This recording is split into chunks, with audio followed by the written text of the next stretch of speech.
muito bem-vindos ao ParasitoCast, o podcast oficial do Laboratório de Parasitologia Humana aqui da Universidade Estadual do Maranhão. Eu sou Emília Coelho e nos encontraremos muito por aqui. Esse podcast foi criado com a finalidade de aproximar a ciência do nosso dia a dia, compartilhando conhecimento sobre o incrível e muitas vezes desconhecido mundo dos parasitas, mas de um jeito leve, curioso e cheio de descobertas.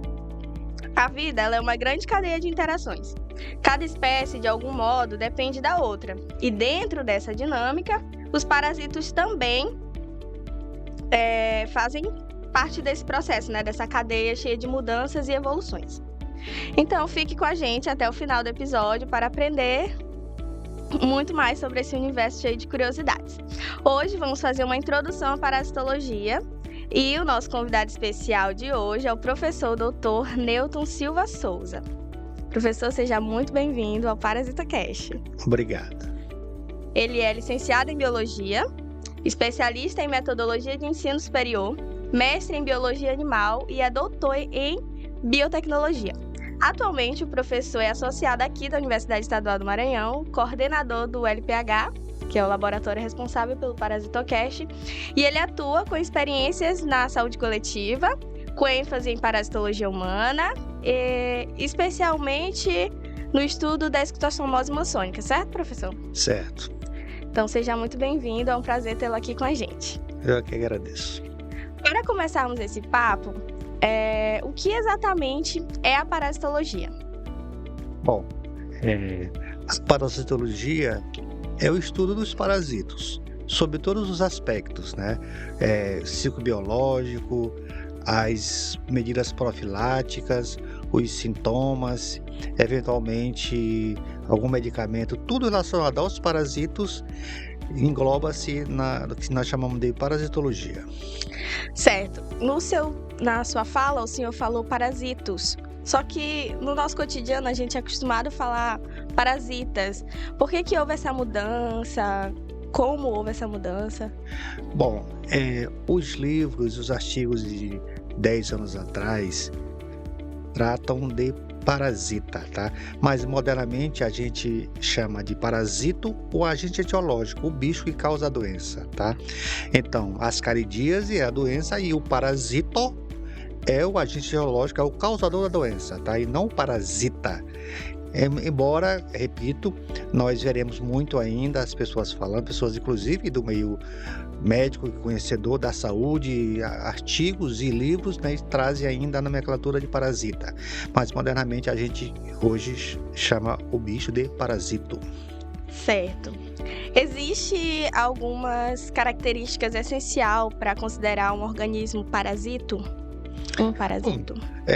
Primeiramente, ele precisa exercer uma ação de parasitismo sobre o hospedeiro, Eles podem estar localizados fora do corpo humano, dentro do corpo humano, mas ele deve exercer uma ação de parasitismo. Essa ação pode ser espoliativa, por exemplo, ele pode competir com o alimento, Acontece com os parasitos grandes, que competem com o alimento que você come, você divide com eles, Você pode fornecer seu sangue para os ectoparasitos, como carrapato, pulga. Você pode fornecer sangue para os parasitos de Pancilostomida, que se alimenta do seu sangue. Enfim, de certa forma, há uma exploração do parasito com relação ao parasitado. Certo. O senhor falou ectoparasito. Existe diferença entre os parasitos? Sim, os parasitos são aqueles que te expoliam de alguma forma, Eles podem estar dentro do corpo, são os endoparasitos, Nós podemos citar as tênias, o ácido lumbricoide, o enteróbios, aqueles que vivem dentro do organismo. Ainda tem uma subdivisão, Emily, entre os endoparasitos, os grandes e os pequenos. Geralmente os pequenos, medem 1 centímetro, 1,5 centímetro, moram no intestino grosso. Os grandes parasitos, como a tênia e os ácidos lumbricoides vivem no intestino delgado, que é onde tem uma fonte de nutrientes. É lá que os nutrientes que nós comemos passam para o sistema circulatório. Então é lá que eles moram. E os ectoparasitos são aqueles que ficam na superfície do corpo, na pele. Os piolhos, as pulgas, os carrapatos são os ectoparasitos, que alimentam geralmente de sangue. Certo. Bom, eu ia perguntar para o senhor se todo parasito ele acaba levando à morte do seu hospedeiro, mas não, De acordo com a sua fala. Não, a relação de parasitismo é uma relação desarmônica. E o que é uma relação desarmônica? É quando na relação pelo menos um é prejudicado. Mas veja só, mas o parasita ele não quer que o parasitado morra. Porque se ele morrer, o parasita morre também. Né? Faz sentido. Então, ele não quer também te maltratar muito. Sabe aquele morder e assoprar? Sim. Eu quero te parasitar, mas não quero que você sofra muito, porque se você sofrer, você vai se medicar. E se você se medicar, quer dizer o quê? Vai matar o parasito. Então, ele quer te parasitar, mas quer estabelecer uma relação assim, sabe? Morder e assoprar mesmo. Você não nem para morrer e nem para te maltratar muito, tá? Porque se maltratar, você vai procurar assistência médica e o médico vai te prescrever o medicamento, que é a morte do parasito. E se o parasitado morrer, aí morre todo mundo junto, né? Então vemos que os parasitos, eles evoluíram no decorrer aí da vida deles. Sim, a relação parasito-parasitado ela é muito dinâmica, Emily. O parasita ele está sempre procurando um jeito de se expandir, de chegar ao maior número possível de área territorial, digamos, de se espalhar pelo maior número de locais possíveis, tá? E a relação, quanto mais longa é a relação entre o parasita e o parasitado, mais ela fica, eu não diria harmônica, mas ela fica menos virulenta. Se você, o hospedeiro, digamos, o homem que é um parasitado, ele pegar uma exossomose, por exemplo, é possível que ele morra na primeira infecção. Mas na sexta infecção, ele já pode ser até assintomático, porque houve um equilíbrio entre o parasita e o parasitado. Então isso acontece muito. A evolução do parasitismo, ela mostra isso, né? Como os parasitados se adequam nessa relação com o parasito, né? E é bom para todo mundo. É bom para o parasitado. É bom não. Bom seria não tê-lo, né? Menos mal para o parasitado e muito bom para o parasito que não morre, né? Tá lá sugando e sem morrer. Então aqui a gente já desmistifica a ideia de que a parasitologia ela só estuda doenças, né? Mas a gente vai muito além, a gente consegue estudar evolução e a gente consegue entender que a gente faz parte desse sistema vivo, né? Verdade. E que até esses organismos que estão ali, a gente pode considerá-los basais, eles evoluíram ao decorrer do tempo, né, da vida. Então, o senhor ainda encontra muita dificuldade em estudar parasitologia nos dias atuais? Porque o senhor já estuda há muitos anos, né, parasitologia. Então, o senhor ainda encontra muita dificuldade nesse estudo? Sim, antes eu queria voltar, Emily, para falar dessa evolução um pouquinho mais, tá? A evolução para a parasitologia, para a saúde, é diferente do termo comum que se usa no dia a dia de evolução. Tipo assim, o cidadão, digamos, tinha uma conta bancária de tantos R$1.000, trabalhou mais e evoluiu, aumentou seus rendimentos, digamos, ele evoluiu. Para ciência da saúde, para a parasitologia, a evolução não necessariamente é uma coisa boa, é a mudança de estado, tá? Por exemplo, você pode estar parasitado e evoluir para óbito.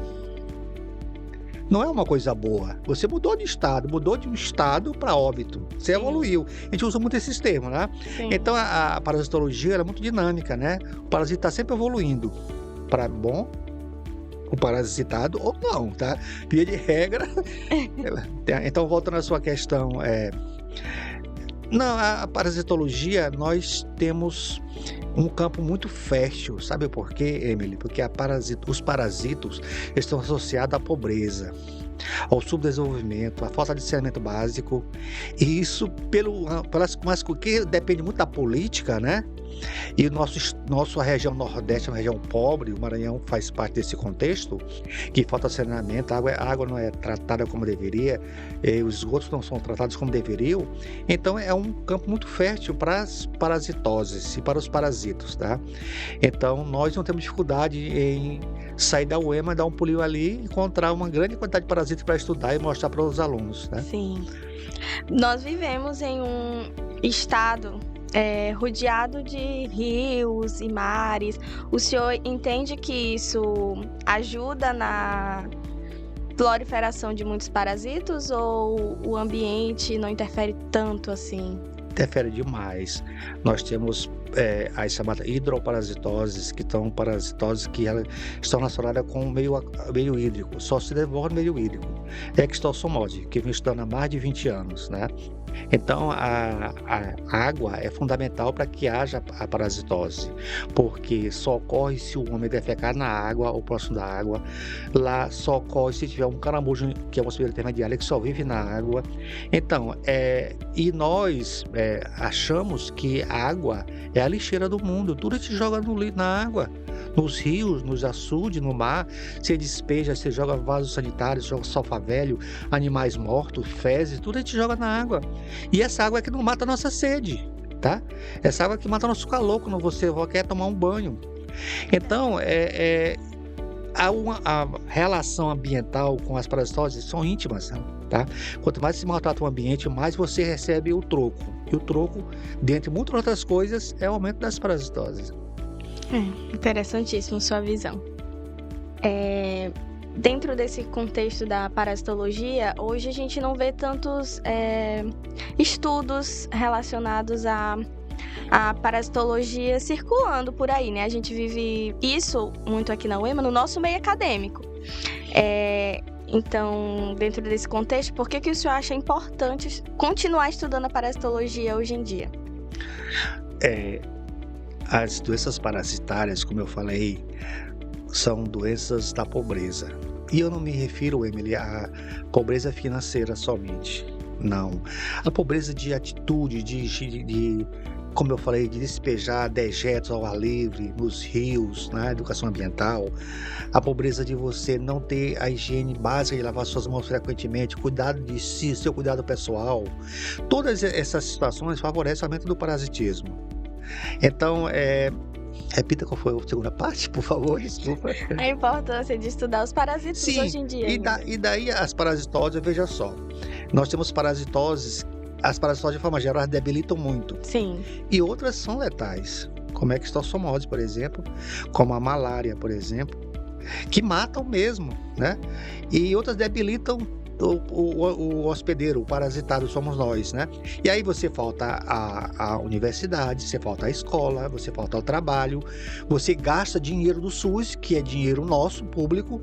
Então tem todo esses transtornos dessas parasitoses, que é uma soma de falta de educação ambiental, saneamento básico, higiene pessoal. Tudo isso que de fato assim implementa e dá um gás para que as doenças parasitárias ainda vão nos acometer por muitos anos. Muito bom. Bom, como a parasitologia ela se conecta com a gente no nosso dia a dia? Porque a gente vive aqui na cidade, mas a gente tem muitas pesquisas feitas aqui na cidade que a gente encontra esses ovos desses parasitos, esses cistos. Então, como aqui na cidade, como ela está ligada ao nosso cotidiano? Olha só, para você ter uma ideia, boa parte das parasitoses, dentre a que é mais constante, mais frequente, que é a ascaridíase. A ascaridíase você contrai quando você come o ovinho, que é microscópio do parasito. Sim. E esses ovos só existem em fezes. Então, onde tiver fezes ao ar livre, há essa possibilidade. Existe, por acaso, lixão nas ruas de São Luís? Não. Lixo abandonado no lixão? A resposta, tá? Onde tiver lixo, tem inseto, tem mosca, por exemplo, que pode voar até 10 km. Então, se tem fezes ao ar livre a 10 km da UEMA ou da sua casa, essa mosca pode pousar nessas fezes, trazer o ovinho do parasito nas patas, voar, tudo isso, e pousar no seu alimento, pousar no seu prato, pousar na sua comida. E se você não tiver a higiene básica de lavar os alimentos, lavar as mãos, você vai se contaminar. Tá? Então é aquele negócio, Emily, é como o dengue, cada um tem que cuidar de si, tá? Não adianta você ter na sua casa tudo bonitinho, lavadinho, tudo limpinho, se o vizinho joga fezes ao ar livre no quintal ou no lixão a 10 km da sua casa. Tá? Então nós estamos sujeitos a essas parasitoses em qualquer lugar. Você vai almoçar fora, digamos que você não quer almoçar no Rio amanhã, você vai almoçar fora. Tá? Aí você vai comer o alface, por exemplo, salada crua, que é saudável, que todo mundo recomenda. Sim. Mas o alface, se ele estiver mal higienizado, como ele é rugoso, sim, ele pode albergar ovo de parasitos. Eu já fiz um trabalho aqui na UEMA mostrando que os alfaces, boa parte deles estavam contaminados por ovo de lombriga, de ascaris. Então você vai comer um alimento desse que é saudável, você pode se contaminar. Então nós estamos sujeitos, todos nós estamos sujeitos a essas parasitoses, a contaminação por essas parasitoses, porque a forma de ir lá proliferar são muitas, como eu falei, é questão básica de rede de esgoto, as fezes que correm ao ar livre. Você pode, às vezes, na tua casa, você ter um vaso sanitário que dá descarga, mas esses dejetos não são tratados, correm ao ar livre, numa sarjeta que tem insetos, que tem mosca e outros insetos barata, que pode trazer para tua casa. Então não tem jeito, nós temos que fazer a nossa parte e rezar para Deus para não termos essas parasitoses. Bom, o senhor consegue lembrar quando o senhor se interessou por esse tema? Para estudo, para se especializar?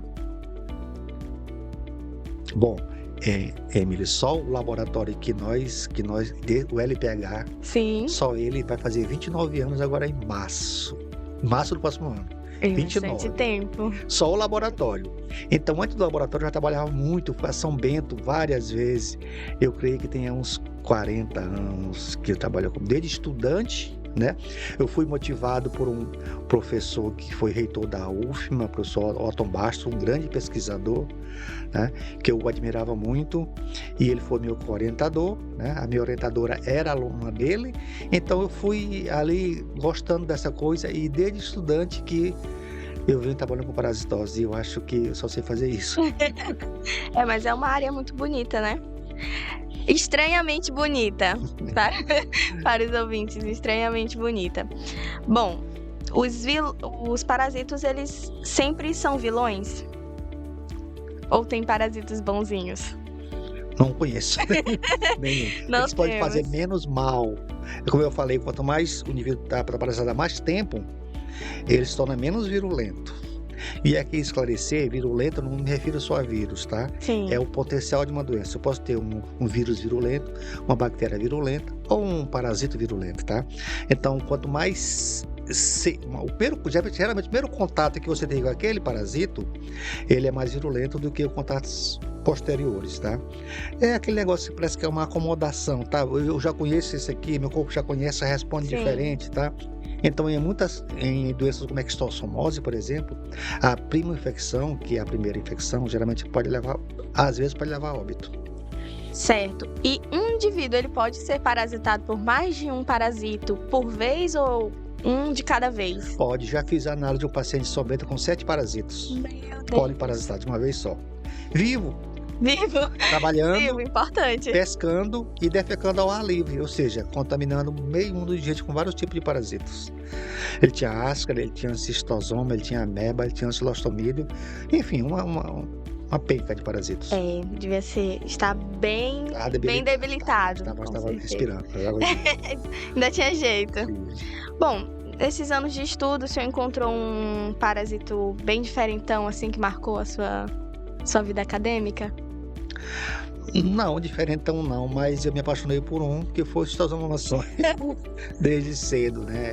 Para você ter uma ideia, eu fiz meu TCC de graduação com Cistosoma maçônico, fiz minha especialização com S. maçônico, meu mestrado com S. maçônico, meu doutorado com S. maçônico e meu pós-doutorado, se eu vou fazer, vai ser com S. maçônico.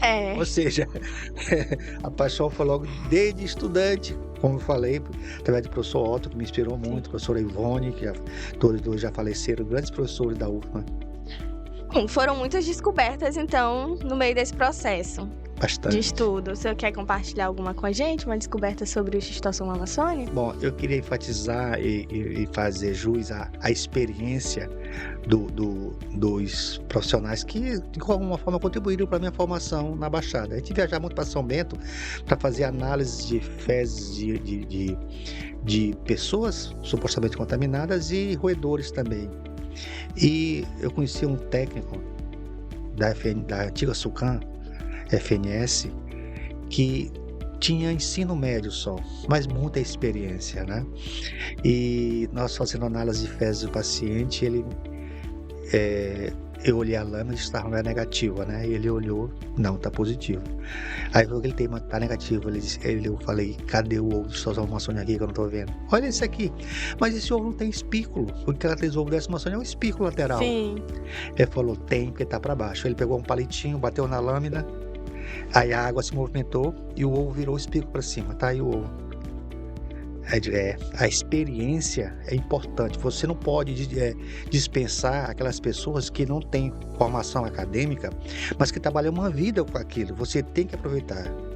Isso é muito importante. O conhecimento técnico acadêmico é importante, mas a experiência de vida, quem passou 20, 30 anos trabalhando com aquilo, que não tem curso superior, mas aprendeu no dia a dia. Então, e a partir eu já valorizava muito a experiência das pessoas mais idosas. A partir desse dia, olha, realmente é importante você dar crédito a quem faz aquilo há um tempo.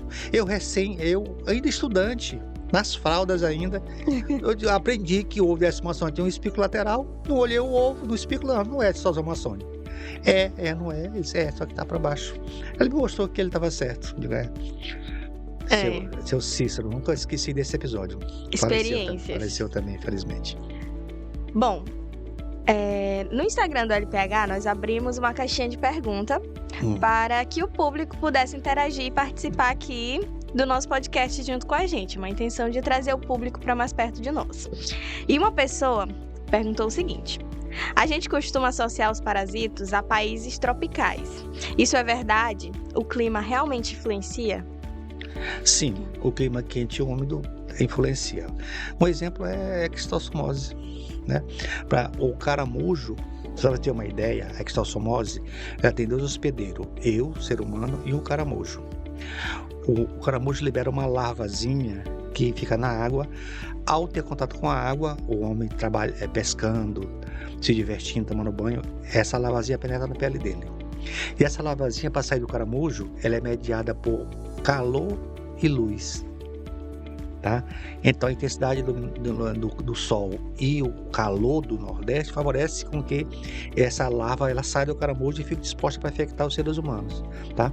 Em lugares bastante frios, essa eliminação ela é quase nula. De noite não há eliminação porque não tem luz. Enfim, então contribui muito. Mas eu quero destacar, Emily, que o mais importante não é o clima. São as condições de saneamento básico, tá? Porque só existe a infecção do caramujo porque o homem defecou na água. Ou ele defecou na beira da água quando choveu, que a água encheu, que o sistema da baixada, onde é endêmica a ectossomose, ela é sazonal, ela tem cerveja de seca e cerveja de chuva. Sim. Então, o homem pode até ficar ali no campo, que ele chama na área seca, mas quando chove, essas fezes migram para a água. Tá? Então, essas condições de defecar no solo, de você não ter uma higiene básica, questões de saúde pública, são tão mais importantes do que o clima. Certo. O senhor falou que a gente tem uma diferença de tempo de 6 meses, mais ou menos, de estiagem. Né? Sim. Então, os ovos desses parasitas, eles têm uma resistência muito grande ao tempo, né? De exposição, que eles ficam fora do seu parasito, após saírem. Sim. Os ovos eles são resistentes, mas eles não duram tanto assim. Mas o caramujo dura 6 meses. Veja só, o caramujo está infectado com fezes do homem, digamos. Sim. Aí ele seca, aquele barro racha de tão seco. Aí o caramujo pode ficar naquela frecha ali 6 meses, suportando o calor infernal do Nordeste. Quando chove 6 meses depois, ele ressurge e começa a liberar a lava que infecta o homem. Incrível. O caramujo, todos os elementos que fazem parte da cadeia da ectossomose, Emily, são muito adaptados a esse sistema de seca e chuva na baixada. Tá? Um rato que também transmite doença, que é outro assunto para outra conversa, também é acostumado com essa sazonalidade de chuva e sol. O homem que mora o ribeirinho também, a casa dele é suspensa, tem umas palafitas? É tipo assim, mas tem assim umas varas, uns troncos que ele faz a casa em cima, que ele sabe que a água vai encher até naquele ponto. Sim. Se ficar em cima do solo mesmo, ela vai ser inundada. Aí eles sabem que o inverno, o março chegou até naquele ponto, é uma data limite, um local limite, quando eles fazem as casinhas lá em cima. Então, todos são adaptados a esse sistema de seca e de chuva na baixada.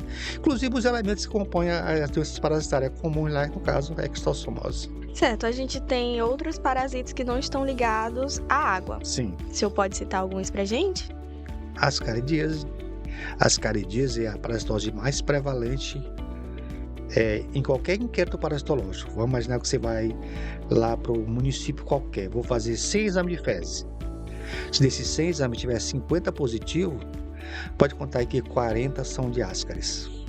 É a parasitose mais prevalente. Aí a ameba, muito prevalente, giardia, enteróides aviculares, que é o cibuí, tá? E todas elas não têm relação direta com a água. Pode ser transmitida pela água, mas não depende da água para se desenvolver, como é o caso da Extossomose. Então não tem como fugir desses serizinhos, né? Não há como. Quase impossível. Às vezes eu brinco que esses parece que eles pensam qual é a melhor forma de eu chegar até aquele rapaz ali que é hospedado. Aí ele chega. Uma outra pergunta muito interessante existe algum tipo de parasito que é mais comum no Brasil? Ascaridíase. Ascaridíase. Porque a ascaridíase, o ovo do ascaris, é muito resistente. O ovo do ascaris, Emília, ele pode ficar até 1 ano esperando ser um inseto trazer para você. Vamos imaginar que o cidadão defecou próximo de você no ano passado. Nós estamos em outubro, né? Outubro do ano passado. Se esse ovo que está lá não tiver ação direta dos raios solares, for um lugar sombreado, arenoso, ele pode ficar fértil por até 1 ano. Ou seja, depois de 1 ano, alguém pode se contaminar com aquele material fecal eliminado no ano passado. Então, isso faz com que a ascaridíase seja muito prevalente. Você, como eu repetindo, em qualquer inquérito parasitológico, a prevalência é de Asca lumbricoides.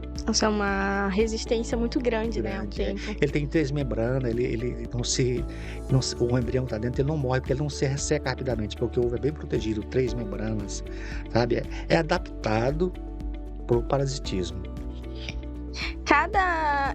Cada parasito ele se transmite através de ovos ou tem alguma transmissão diferente sem ser por ovos? É outra questão que faz com que o parasitismo, de forma geral, ele parece que só avança porque existe formas variadas de contaminação. A sombricode é comendo o ovo. Aí veja só, você se pega comendo o ovo. O ovo só existe nas fezes. Então, se você pegou, você comeu? Fezes. É lógico que nós não somos coprófagos, a gente não vai comer fezes, mas são fezes que contaminou tua maçã, contaminou tua mão, tu pegou o alimento com a mão suja, contaminou tua alface, são fezes, tá?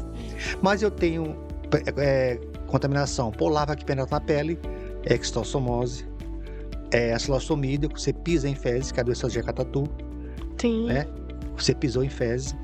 Eu tenho parasitose que é por via sexual, Trichomonas vaginalis. Então, eu tenho parasitose de o bicho tem várias opções de chegar até você, tá? Isso não é à toa, foi uma evolução ao longo dos milhares de anos, né? Como se expandir, chegar ao maior número de hospedários possível. Parece que eles pensam assim, eu quero alcançar o maior número de pessoas, então por aqui pode ser legal, por ali.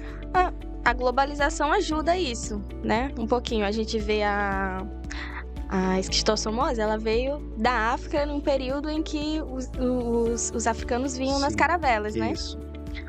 Aí veio o homem contaminado e nos tonéis de água que eram servidos utilizados para beber e para lavagem da manutenção do navio, vieram os caramujos.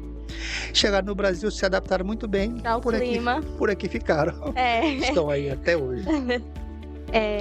Uma outra pergunta foi: como os parasitas conseguem entrar no nosso corpo? Eles têm caminhos favoritos? Bom, o caminho é aquele que menos causa transtorno. Isso foi adquirido ao longo dos anos, tá? A via principal de contaminação hoje é a via oral. Você comer, tá? Você ingerir os ovos ou as larvas através do alimento ou da água contaminada, tá? É a principal via hoje. Mas eu tenho penetração na pele, como a cercária, tem penetração na planta do pé, como o ancilostomídeo, tá? E tem outras doenças que os animais transmitem pela picada, né? A elefantíase é por picada do mosquito. Sim. Tá, então, o mosquito transmitindo parasitose. Veja o leque de opções, de forma de transmissão que os parasitas encontraram ao longo dos anos, né?